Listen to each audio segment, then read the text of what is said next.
Online giant Amazon is buying Whole Foods in a deal valued at about nearly $14 billion.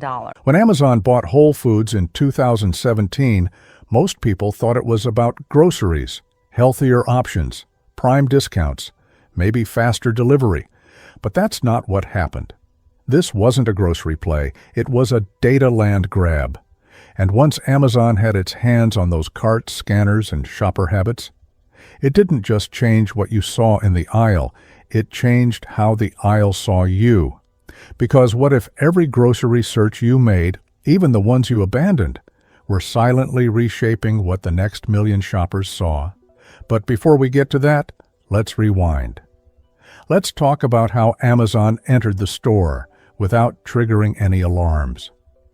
Whole Foods was more than a grocery store. It was a symbol. People paid more because they trusted the name, trusted the sourcing, trusted the brand. And trust was exactly what Amazon didn't have. Before the buyout, Amazon had already tried to crack the grocery code. In 2007, they launched Amazon Fresh, and it failed. Customers didn't trust raw food online. Deliveries were inconsistent. Ice cream melted. Bananas bruised. Amazon learned the hard way. You can't disrupt dinner. You have to disguise the disruption as dinner. So when Amazon dropped nearly $14 billion on Whole Foods, it wasn't buying produce. It was buying perception. With one move, Amazon gained hundreds of stores, premium suppliers, and, most importantly, access to real shoppers. And they wasted no time. Sensors went in, smart carts showed up, Prime integration arrived, every scan, every step, every skipped item logged. Whole Foods wasn't a store anymore, it was a lab, a test site for the real mission to change how we choose what we eat. And that mission wasn't happening in stores, it was happening in search bars. Remember when you searched for olive oil and saw a dozen real brands? Now, you're seeing Happy Belly, 365 every day, Solomo. They sound generic, but they're all Amazon, and Amazon never tells you that. The packaging? Almost identical to the name brand leaders. The pricing? A few cents lower, just enough to sway a quick click. And if you try to compare similar products, you're often comparing Amazon to Amazon. It's not just clever marketing, it's simulated competition. And it works. Because Amazon's not just changing what products show up, it's changing the entire logic of the shelf.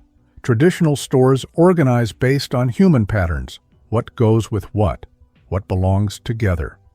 Amazon organizes by one thing, probability of purchase. Its algorithm tracks what you click, how long you hover, even what time of day you shop.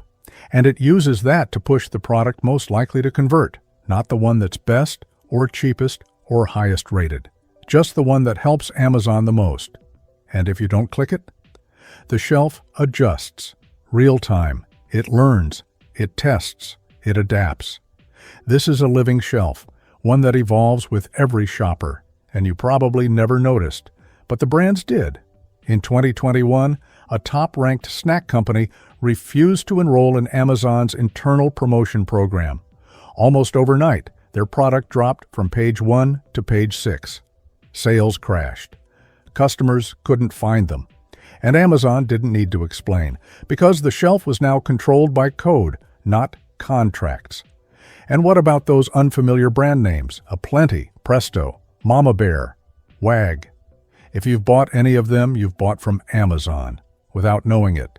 They own over 100 private labels, many designed to look like someone else's, because familiarity sells, and Amazon owns the shelf space where that familiarity begins.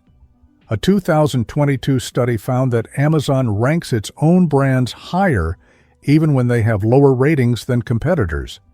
If the profit is better, the placement is better. Simple as that. So while you think you're browsing freely, you're being guided. And if you notice, well, by then, it's already in your cart. And here's the wildest part. Amazon is using the same tactics in every other aisle. Vitamins, diapers, pet food, coffee. The strategy is always the same. Clone the bestseller, control the search, then disappear the competition. And we're only halfway there, because coming up next, we'll expose Amazon's three-part strategy that turned your grocery cart into a rigged casino, and why most people still haven't caught on. By the time most people caught on, Amazon had already executed its endgame, and it happened in 3 moves. Move 1: reshape the reviews. Amazon-owned products with negative ratings were propped up by glowing 5-star blurbs, generic, vague, repetitive, hundreds of them, buried just enough to seem real, but polished enough to override concern. Meanwhile, critical reviews quietly vanished, filtered out as unhelpful, or buried on page 3. Move 2: corner the vendors. Amazon told sellers, want access to Prime shipping? You can't sell cheaper anywhere else.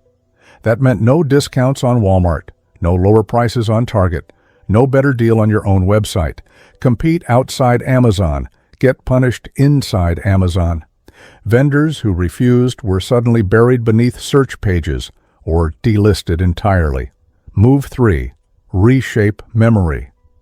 With Buy Again buttons, Amazon started suggesting items you'd never even purchased. But that didn't matter.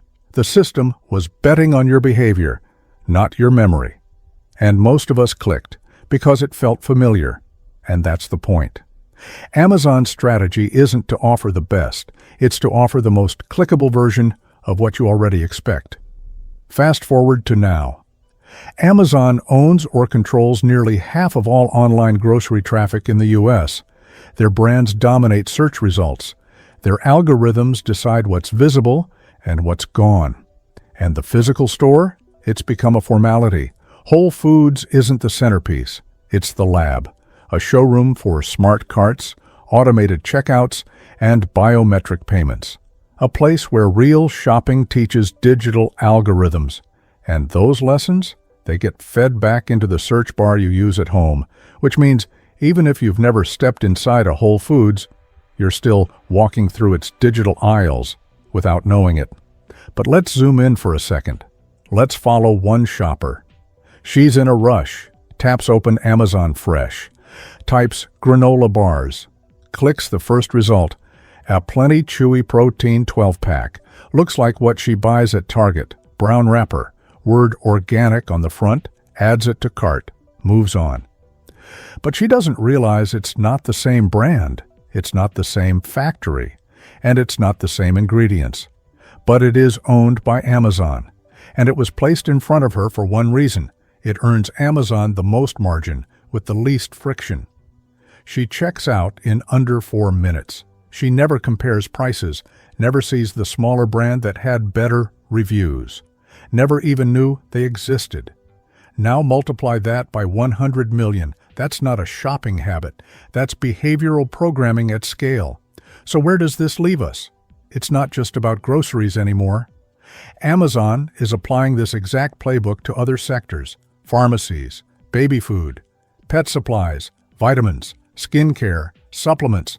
The logic is the same. Predict what people want before they realize it, and make sure what they want is yours. Because if you control the shelf, digital or physical, you control the sale. And if you control the sale, you control the market. One former Amazon executive put it simply: we don't compete, we curate the future. And most shoppers will never know, because the packaging looks safe, the reviews look real, and the price, it always feels just right. But maybe that's the trick. If you can engineer what people see and limit what they compare, then choice becomes an illusion.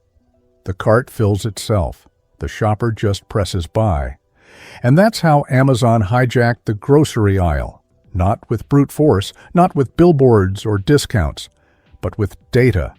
Relentless, invisible, powerful data, wrapped in convenience and branded as freedom. Now let me ask you something. Have you noticed this? Have your own shopping habits quietly shifted? Are your carts filled with products you chose, or products you were gently, invisibly guided toward? Drop a comment. Let's talk about it.